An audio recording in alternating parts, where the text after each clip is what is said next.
بسم الله الرحمن الرحيم. معكم محمد تكنو اب. النهارده هنشرح مشكلة بتواجه معظم الناس في خطوط ال ADSL أو في خدمة الإنترنت، إن بيحصل عدم ثبات في الخدمة. فالخدمة مثلا تشتغل ربع ساعة وتقطع، وبعد كده ترجع تشتغل تاني ساعة وتقطع فترات معينة ممكن مش محسوبة أو مش معروف تقديرها بالظبط كام. فهنشرح النهارده المشكلة ديت وازاي ان احنا نقدر نحلها. تمام. فعندنا نوعين من تقطيع او عدم الثبات في الخدمة. المشكلة الاولى ان تكون الخدمة بتقطع ولكن لمبة ال ADSL اللي هي زي ما هي بالكم في الصورة دي، اولا ده راوتر. تمام. لمبة الباور بتكون منورة وثابتة معانا بشكل طبيعي. في لمبة الواي فاي اللي هي بتبقى فيه شروط كده اهوت جنبها، يعني دلالة على الواي فاي. وفي لمبة ال ADSL ولمبة الإيثرنت. طبعا أساسي إن يكون لمبة الباور معانا بتكون منورة وثابتة، إن أحيانا الراوتر هو اللي بيفصل وبيرجع تاني، لكن دي نادرا يعني. تاني حاجة، المشكلة الأساسية عندنا في لمبة ال ADSL. في عندنا مشكلتين: لو لمبة ال ADSL منورة وثابتة والخدمة بتقطع وترجع تاني، فدي المشكلة فين؟ في لمبة الإيثرنت أو خدمة الإنترنت نفسها. المشكلة اللي هحكيها في الفيديو ده هي مشكلة عدم ثبات نفسه في لمبة ال ADSL. يعني لمبة ال ADSL من المفترض بشكل طبيعي إنها تكون منورة وثابتة، وتكون لمبة الإيثرنت يعني بمعنى صحيح بترعش أو بتدي وميض. تمام، مش بتكون ثابتة. فازاي إن احنا نقدر نحل مشكلة لمبة ال ADSL؟ تمام. فأنا رسمت كده رسمة تخيلية البيت مثلا أهو، ودي الفيشة اللي في البيت عندنا. تمام. وده الكابل اللي طالع من البوكس اللي في الشارع. تمام. يبقى المشكله اللي احنا هنحكي فيها النهارده حاجه اسمها فيزيكال ستابيليتي او عدم ثبات في الخدمه، خصوصا في لمبه ال ADSL. في فيديو جاي ان شاء الله هنحكي بقى مشكله تانية اللي هي لمبه ال ADSL منوره وثابته ولكن خدمه برضك بتفصل. تمام. وده السبليتر. تمام. فاحنا هنكون توصيلاتنا بشكل طبيعي. ادي الخبل اهو، بدل ما هو هيخش على الفيشه، لا، احنا هندخله الاول على السبليتر. تمام. من السبليتر عندنا فتحتين: فتحة التليفون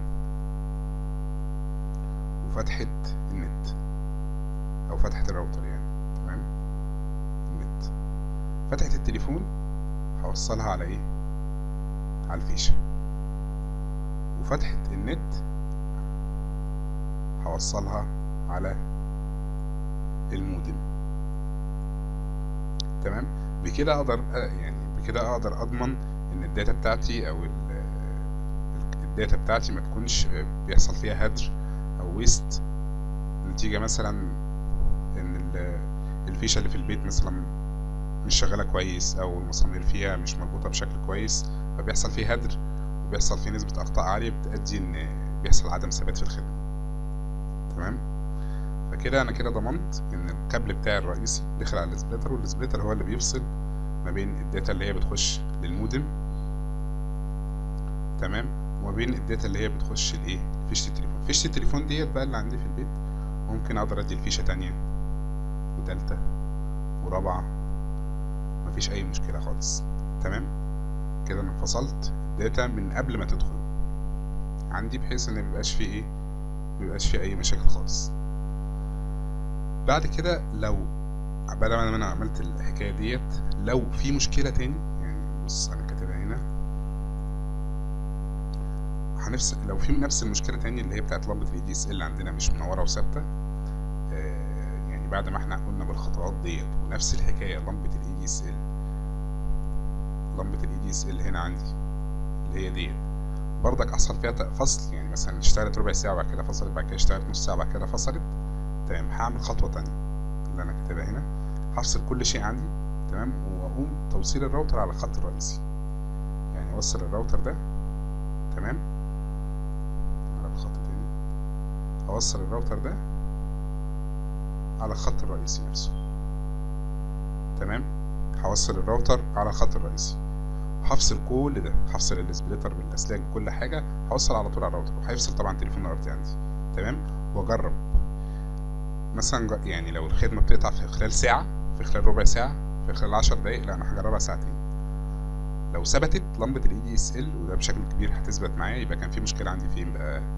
السبليتر او الطرف ده. الطرف ده يا جماعه كان عندي مشكله هنا في الكابل ده ما بين الراوتر والسبليتر، تمام؟ او المشكله في السبليتر نفسه، فهغير السبليتر او اغير الكابل اللي ما بين الاثنين. دي لو المشكله اتحلت، تمام. من تاني حاجه، لو المشكله ما اتحلتش هضطر ان اتصل ايه؟ بالدعم الفني. يبقى انا كده وفرت على نفسي وقت كبير جدا، تمام، ان هم يتابعوا معايا خطوات ومش عارف ايه وتوقفل واتصل تاني لا، انا كده خلاص انا جربت كل حاجه واتاكدت منها، فبالتالي هتصل اخر خطوه عندي، انا هتصل بايه؟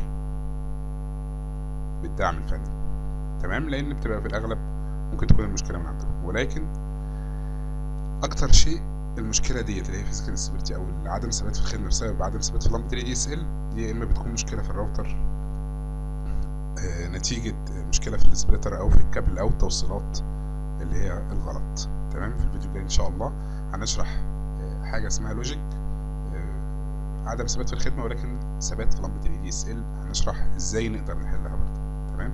شكرا لكم.